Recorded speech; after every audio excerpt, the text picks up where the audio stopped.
तो इस चैप्टर के अंदर हम विलयन की सांद्रताओं की बात करेंगे। ठीक है, हम ज्यादा फालतू बातें नहीं करेंगे। विलयन हमारा चैप्टर है, चैप्टर नंबर फर्स्ट है ये क्लास 12th का। ओके, और जिसमें हमारा टॉपिक है विलयन की सांद्रताएं, concentrations of solution, concentration of solution. Solution के बारे में क्या होता है ये मैंने लेक्चर नंबर 1 में बता दिया आपको, और सॉल्यूशन के टाइप्स के बारे में बता दिया। क्लियर है? और हाँ, अगर आपने क्लिक कर दिया है तो आपके दोस्तों तक शेयर जरूर करो इस वीडियो को, जिनके पास क्लास 12th साइंस है, जो केमिस्ट्री पढ़ रहे हैं। और अगर आप पढ़ रहे हो इस क्लास के अंदर केमिस्ट्री के अंदर और ये चैप्टर को देख रहे हो, तो आप इस लेक्चर को पूरा देखो एक बार। ठीक है, उसके बाद डिसाइड करना कि करना क्या है और करना क्या नहीं है। क्लियर है? अब हम बात करते हैं हमारे टॉपिक की, कंसंट्रेशंस ऑफ सॉल्यूशन। देखो, सबसे पहली बात आती है कि कंसंट्रेशन, हम यहां 0 से चल रहे हैं, तो ऐसा नहीं समझ रहा हूं कि मैं आपको सब कुछ आता है। अगर आपको पूरा ये चैप्टर आता है तो आपको कोई जरूरत नहीं है देखने की। क्लियर है? अगर आपको बिल्कुल नहीं आता है, शुरुआत कर रहे हो, तो ये आपके लिए बेस्ट है। क्लियर है? देखो, सांद्रता की बात करते हैं। देखो, सांद्रता विलयन में आने की, ये शब्द लाने की जरूरत कैसे पड़ी भाई, क्यों पड़ा? देखो, हम पढ़ते हैं विलयन, ठीक है, और विलयन में 2 घटक होते हैं, विलेय और विलायक। विलेय वो होता है जिसको घोला जाता है, और विलायक वो होता है जिसमें घोला जाता है। ये बात हमने क्लियर कर ही ली थी।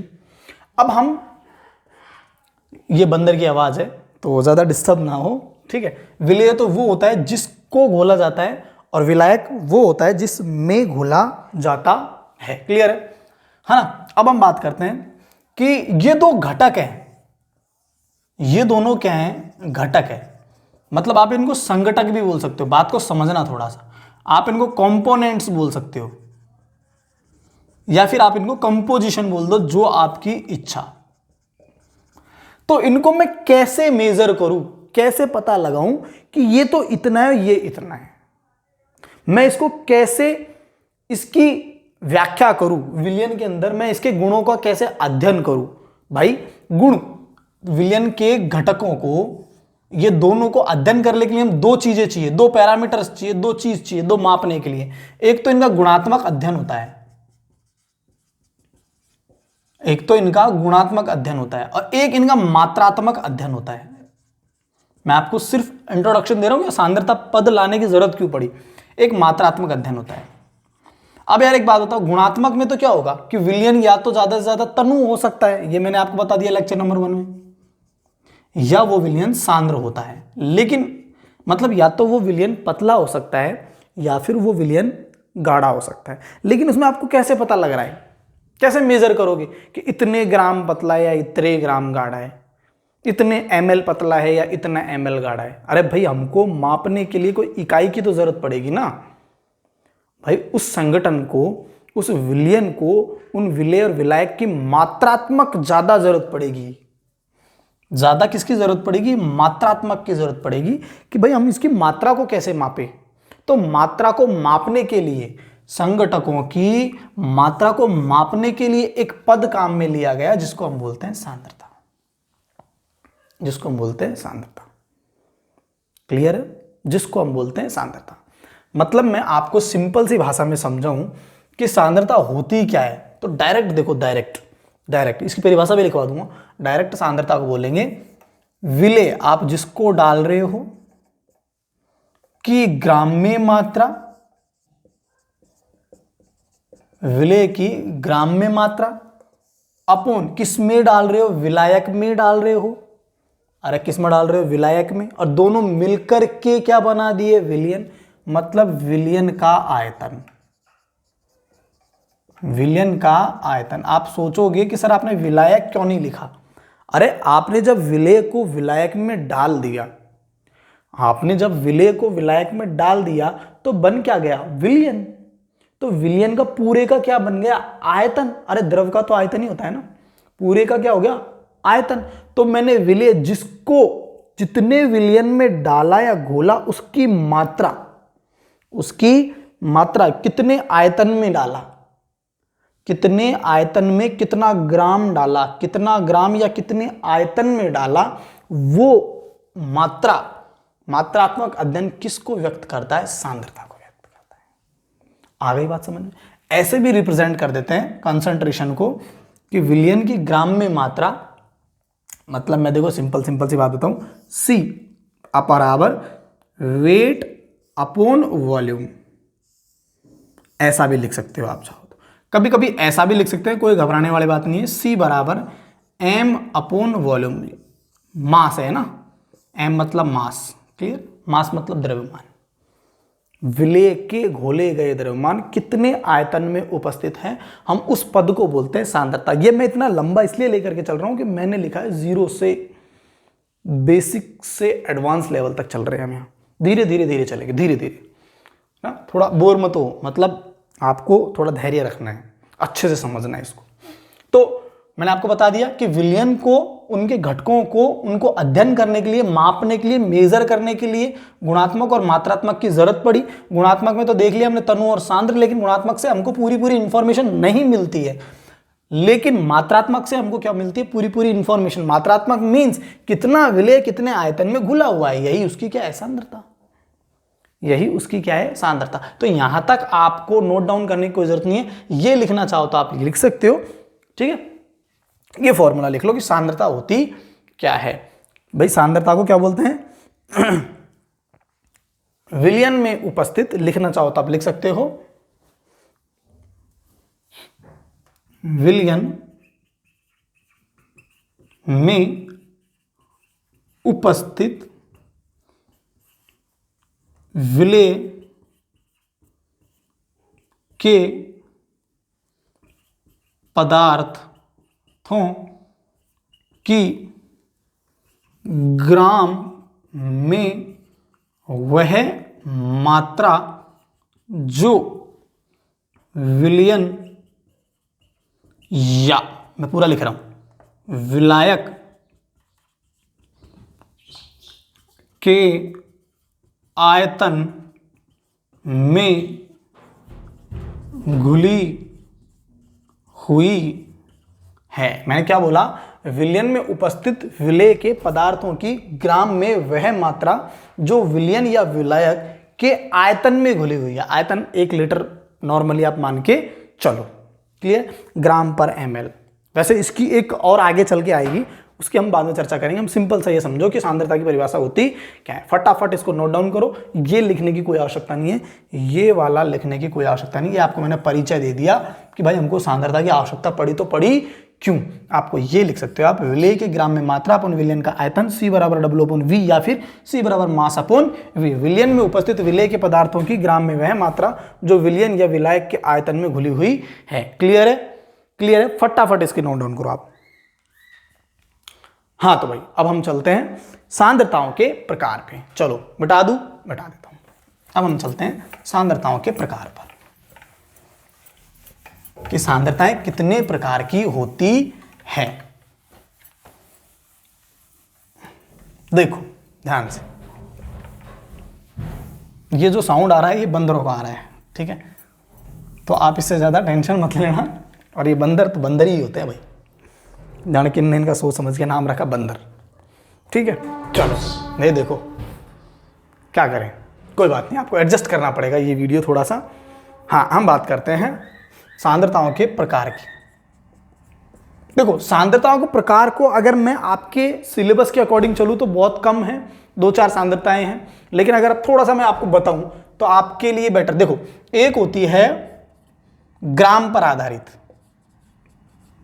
मतलब ऐसा बोल सकता हूं मैं भार आधारित, भार पर आधारित, ठीक है, ये ए नाम दे सकता हूं। और एक होती है आपकी मोल पर आधारित। अब ये मोल आ गया भैया, और मोल के बारे में आपको अगर पूरा पढ़ना है तो क्लास 11th का मोल कॉन्सेप्ट मैंने पूरा अच्छे से पढ़ा रखा है। 11th और 12th में तो कोई कमी नहीं आएगी उसके अंदर, देखो जाके। अगर मोल नहीं आता है तो जरूर देखना उसको जाके, तब जाके ये लेक्चर लेना। और अगर नहीं देखा है, आता है तो बहुत अच्छी बात है, नो प्रॉब्लम। क्लियर है? नहीं देखा है तो जरूर देखो। ग्राम पर आधारित, देखो ग्राम पर आधारित हम बात करते हैं फर्स्ट नंबर पे भार प्रतिशत, या फिर आपको आपकी बुक्स में द्रव्यमान प्रतिशत भी देखने को मिल जाएगा। प्रतिशत लिख देता हूं, ठीक है। इसको बोलते हैं मास परसेंटेज। इसको W परसेंटेज भी बोलते हैं, वेट बाय वेट। दूसरा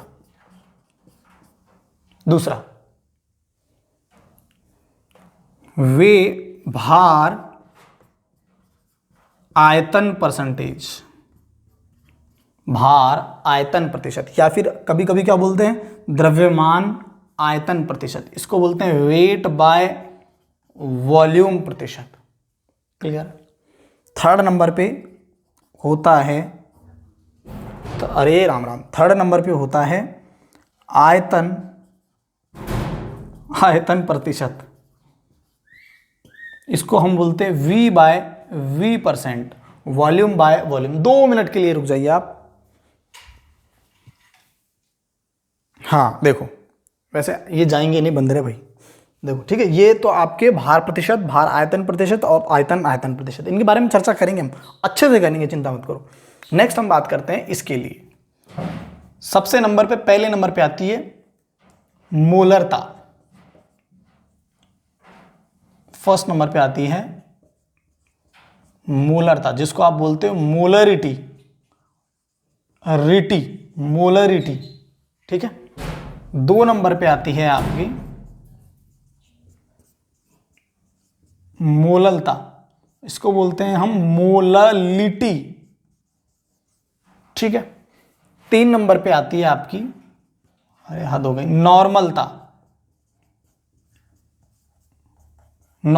नॉर्मलिटी। और 4 नंबर पे आती है आपकी मोल अंश, इनको बोलते हैं हम mole fraction. Just a minute, अब इनको भगाना ही पड़ेगा, वीडियो को रोकना पड़ेगा और इनको भगाना पड़ेगा, ऐसे पार नहीं पड़ेगी, ठीक है। थोड़ा सा आप इसे लिखिए जब तक।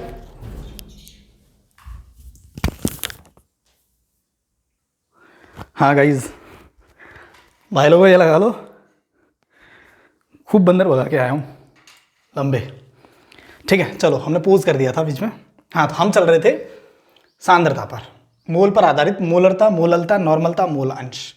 ग्राम पर आधारित है, इसको आप प्रतिशत आधारित बोल सकते हो, नो प्रॉब्लम, ठीक है।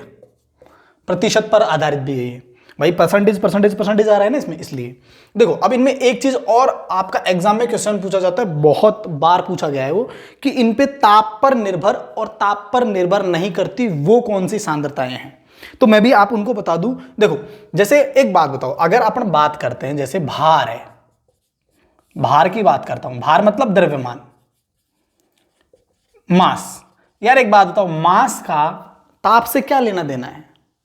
मास का ताप से कोई लेना देना नहीं है, मास का ताप से कोई लेना देना नहीं है। हाँ, आयतन का ताप से लेना देना है, आयतन का ताप पर लेना देना है। मतलब जहां पे आयतन होगा ना, जहां पे क्या होगा, जिस पद में आयतन होगा वो पद ताप पर निर्भर करेगा, और जिस पद में आयतन नहीं होगा वो पद ताप पर निर्भर नहीं करेगा। क्लियर है? जैसे मैं बात करूं भार प्रतिशत, अब जनरल सी बात है, भार प्रतिशत की हम अगर बात करते हैं तो यहां पे आयतन कहां है? यहां तो मास है दोनों तरफ, ऊपर भी मास और नीचे भी मास, मतलब ऊपर भी द्रव्यमान नीचे भी द्रव्यमान, वेट बाय वेट है, वॉल्यूम का काम ही नहीं है भाई। भार बटे भार, इधर देखो, भार बटे आयतन, आयतन आ गया भाई, यहां आ गया आयतन, तो मतलब ये ताप पर निर्भर करेगा, ये ताप पर निर्भर ताप नहीं करेगा, ये ताप पे निर्भर करेगा, आयतन आ गया, ये देखो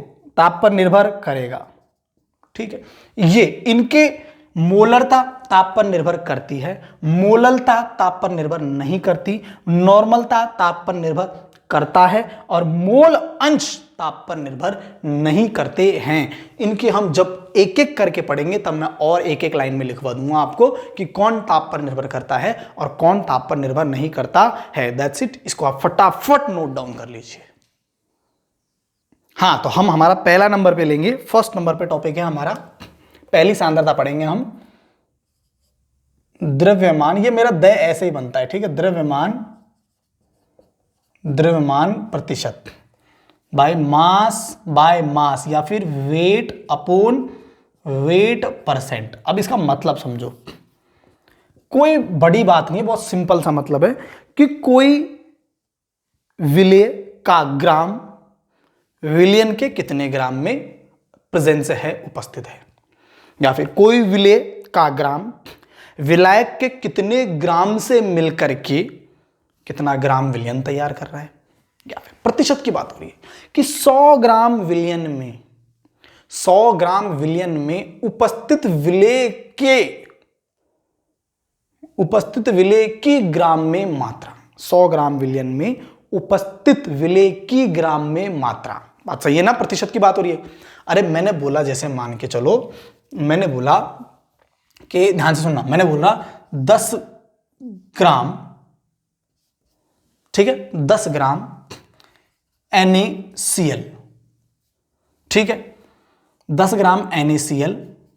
ध्यान से सुनना, 100 ग्राम विलियन, 10 ग्राम NaCl 100 ग्राम विलियन की बात हो रही है, 100 ग्राम विलियन में घुला हुआ है। 10 ग्राम NaCl 100 ग्राम विलियन में घुला हुआ है। सही है भाई, 10 ग्राम NaCl 100 ग्राम विलियन में क्या है, घुला हुआ है। बताओ कितना परसेंट घुला है। अरे यार 10 से ये 0, 10 एकम 10, ये 1% घुला हुआ है। अरे 10% घुला हुआ है, 100 ग्राम में घुला हुआ है भाई। क्या 10% हो गया ना, 10/100 इंटू 100, सॉरी 100 करेंगे ना, है ना, तो 100 से 100 कट जाएगा और बचा कितना, तो 10%। मतलब कितना प्रतिशत, 10% घुला हुआ है। और बात करता हूं, जैसे मैंने बोला 20 ग्राम ग्लूकोज 100 ग्राम विलियन में घुली हुई है, 100 ग्राम विलियन में घुली हुई है। कितना परसेंट, 100 से 100 20%। नहीं समझे। अरे परसेंट का मतलब है, प्रतिशत का मतलब क्या है, 100 में। कितने में, 100 में, प्रत्येक 100 के अंदर, ठीक है।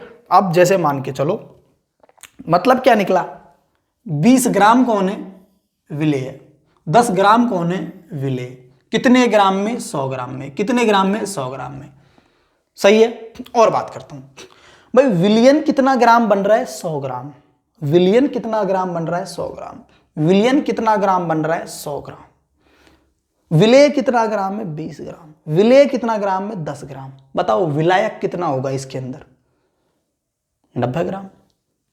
विलायक कितना होगा, 80 ग्राम। अरे 20 और 80 ने मिलकर के ही तो 100 बनाया, 10 और 90 ने मिलकर के ही तो 100 बनाया।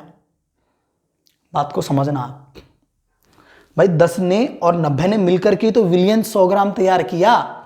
और समझाता हूं मैं आपको, जैसे लिखा हुआ है कि 10% ग्लूकोज का विलियन। समझो पहले अच्छे से, 10% ग्लूकोज का विलियन, 10% मतलब 10/100। 10/100, 10 क्या है, 10 ग्राम है, कौन है, ग्लूकोज। और 100 क्या है, 100 ग्राम है, कौन है, विलियन। अब विलियन कैसे बना होगा, अरे विलियन कैसे बना होगा, विलियन कैसे बना होगा, विलेय, एक एक बात समझा रहा हूं, प्लस विलायक। विलेय कौन है, ग्लूकोज। और विलायक कौन है, जल। भाई जल बनाया होगा ना, जल मिलाया होगा तभी तो बना। तो ग्लूकोज कितना ग्राम है, 10 ग्राम। तो जल कितना होगा, 90 ग्राम। जभी तो क्या बनेगा, विलियन। जभी तो क्या बनेगा, विलियन। और विलियन टोटल कितना बना 100 ग्राम। बोलो बना कि नहीं बना।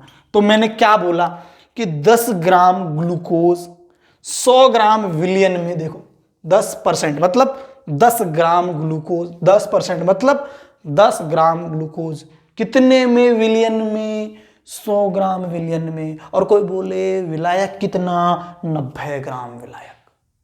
बात को पकड़ना अच्छे से, सिंपल सी बात है, प्रतिशत का मतलब 100।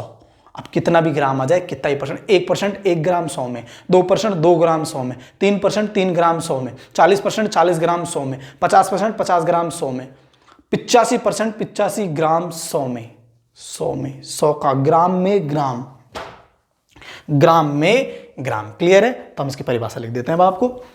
आई होप समझ में आ गया होगा आपको। चलो देखो, लेक्चर हमारा लेंदी जाता है, लेकिन आपको बात अच्छे से समझ में आनी चाहिए। ठीक है, चलो भाई हम बात कर रहे हैं इसकी परिभाषा। क्या लिखेंगे कि विलेय की ग्राम में वह मात्रा जो विलयन के 100 ग्राम, बात मैं लिख रहा हूं 100 ग्राम में घुली हुई है। विलेय की ग्राम में वह मात्रा जो विलयन की 100 ग्राम में घुली हुई है, या आप ऐसा बोल सकते हो, या विलेय की ग्राम में मात्रा विलायक के ग्राम में घुलकर, ऐसा बोल सकते हो, घुलकर 100 ग्राम विलयन, ये अपनी पर्सनल भाषा है, बनाती है। इसे द्रव्यमान प्रतिशत कहते हैं। बोलो आया मजा? फॉर्मूला क्या बनेगा?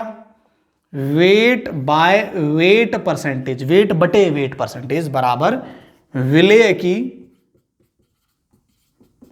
ग्राम में मात्रा अपॉन विलयन की ग्राम में मात्रा। परसेंट के लिए क्या करेंगे? 100 से उड़ा 100। आप यहां 100 ग्राम भी लिख सकते हो, या फिर आप देखो और लिख देता हूं, इसको मैं और डिटेल में लिख देता हूं। विलेय सीधा सीधा लिख रहा हूं मैं, ज्यादा लंबा नहीं लिखूंगा। विलेय अपॉन, बताओ, विलेय प्लस विलायक, बात तो एक ही है, गुणा 100। अरे बात तो एक ही है, W by W, weight upon weight percentage, भार बटे भार प्रतिशत, बात तो एक ही है। ऐसा भी लिख सकता हूं मैं, ऐसा भी लिख सकता हूं, विलेय अपॉन विलायक का ग्राम में मात्रा, तो भी विलयन, तो भी विलयन बनाएगा। विलेय और विलायक मिलकर के भी क्या बनाएंगे? विलयन बनाएंगे। मेनली ज्यादातर आपको ये दोनों ही काम में लेने हैं। ये बात आपके क्लियर समझ में आ गई? आपके आ गई आपके समझ में? अब एक सवाल लेते हैं हम फटाफट, ठीक है? मिटा दूं? मिटा दूं? ठीक है, चलो मिटाता हूं। अब हम सवाल लेते हैं।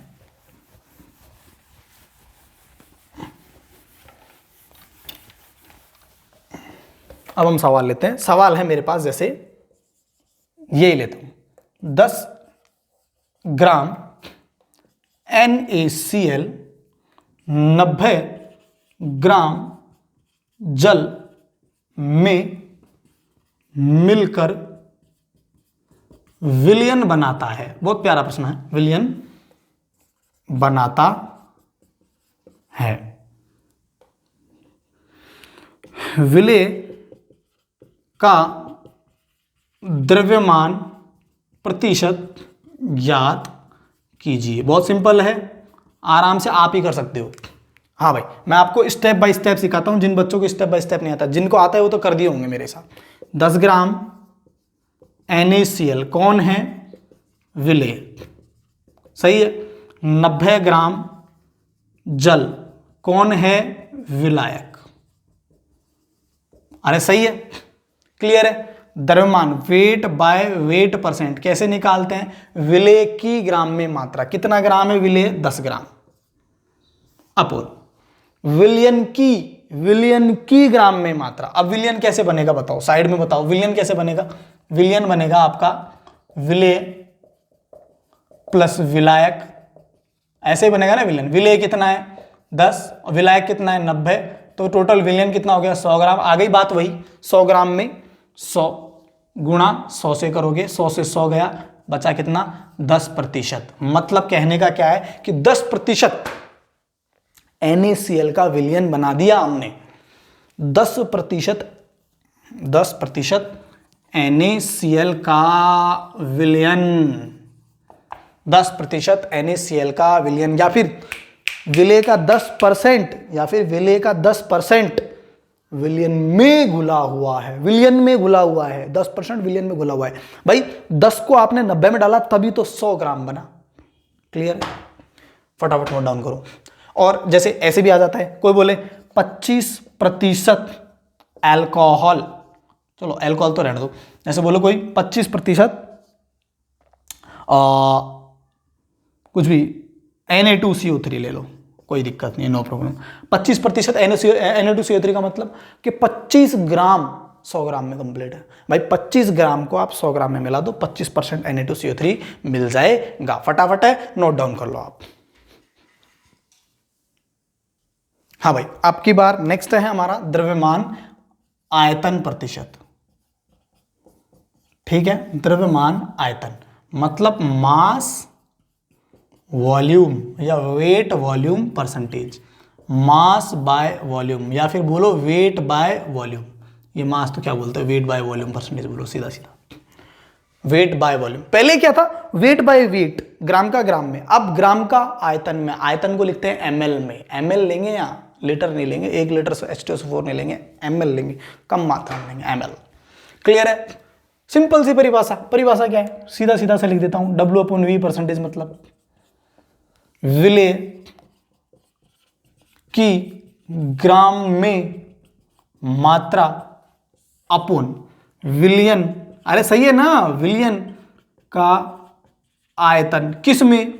ml में। ये ध्यान रखना भाई, विलियन का आयतन, और प्रतिशत निकाल रहे हो 100 से मल्टीप्लाई कर दो। या फिर इसकी परिभाषा क्या हो जाएगी? विलेय की ग्राम में मात्रा जो कि विलियन के 100 ml में घुली हुई। बात तो एक ही है यार, विलियन की ग्राम में मात्रा जो कि विलियन के 100 ml में घुली हुई है। क्लियर है? क्लियर है? 100 ml में, जैसे मैंने बोला, अब देखो बात को समझो, मैंने बोला 20% W/V, ऐसे तो देगा यूनिट लिख करके, 20% W/V, 20% W/V का मतलब 20 ग्राम 100 ml में। अब की बार ग्राम नहीं है, ml, आयतन की बात हो रही है भैया।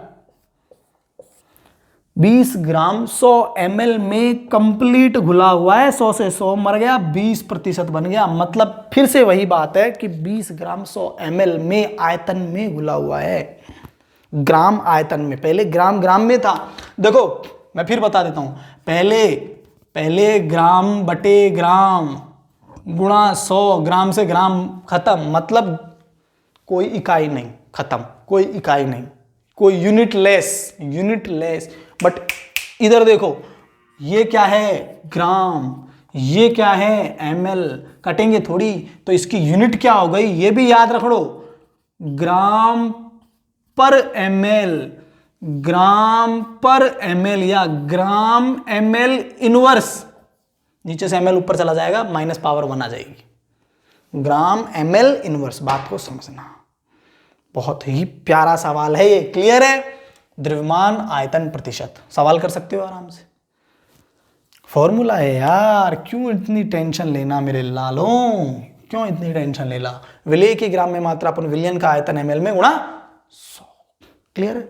चलो फटाफट नोट डाउन करो, फटाफट। हाँ, अब थर्ड नंबर पे हम बात करते हैं आयतन प्रतिशत, आयतन आयतन प्रतिशत, मतलब अरे मतलब V by V percentage, volume by volume percentage. पहले वेट बाय वेट, ग्राम का ग्राम में, इतना ग्राम 100 ग्राम में, फिर उसके बाद में ग्राम का आयतन में, ग्राम का मिलीलीटर में, वॉल्यूम में, मतलब इतने ग्राम इतने ml में। अब ml को ml में, मतलब आयतन को आयतन में घोलना है, मिलीलीटर को मिलीलीटर में घोलना है।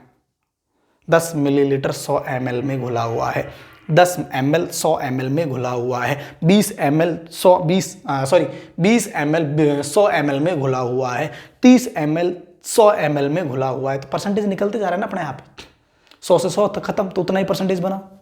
तो इसका फॉर्मूला क्या बन जाएगा, आयतन आयतन वॉल्यूम बाय वॉल्यूम, आयतन आयतन का क्या बन जाएगा, V by V percentage is equal to विलेय की मात्रा, अरे सही है ना, किसमें, ml में, अपॉन विलियन किसमें, ml में, गुणा 100। करोगे कि नहीं करोगे, ml से ml मर जाएगा तो इसकी भी कोई इकाई नहीं है, नो यूनिट, कोई इकाई नहीं है। अब बताओ इकाई किस किस किसकी नहीं थी, एक तो वेट बाय वेट की कोई इकाई नहीं थी, ठीक है, एक V बाय V की भी कोई इकाई नहीं है, और इकाई किसकी है, वेट बाय वॉल्यूम की इकाई है ग्राम पर ml। एक एक बातें बता दी मैंने आपको। और ये लेक्चर को मैं यहाँ स्टॉप इसलिए करूंगा क्योंकि अब जो टर्म आने वाली है वो मोल की आएगी, क्योंकि अगर मैं उसको इसमें समझाऊंगा तो लेक्चर हो जाएगा बड़ा, इसलिए यहां तक के लिए इसको रोकता हूं, ठीक है। इनके न्यूमेरिकल्स करवाएंगे एक साथ और करवा देंगे, कोई प्रॉब्लम नहीं है आपको, आराम से। तो ये 3 कंसंट्रेशन टर्म्स हमने इस लेक्चर में कंप्लीट कर ली है, ठीक है। तो शांति से आराम से यहां तक अगर पहुंच गए तो आगे शेयर करो, बढ़ाओ इसको, बढ़िया तरीके से देखो, प्रैक्टिस करो, कोशिश करो, एनसीईआरटी को पूरा करवाएंगे, आप चिंता मत करो, क्लियर है। कोचिंग शब्द की कोई आवश्यकता नहीं है अब, अगर मेरे पास यहाँ हिंदी मीडियम में जुड़ गई हो तो, क्लियर है। Thank you so much. आगे मोल पर बेस्ड उनको एक एक करके अच्छे से फिर से लंबा लेंदी लेके जाएंगे, मोल को समझा करके आराम से, क्लियर है, ठीक है, चलो थैंक यू सो मच।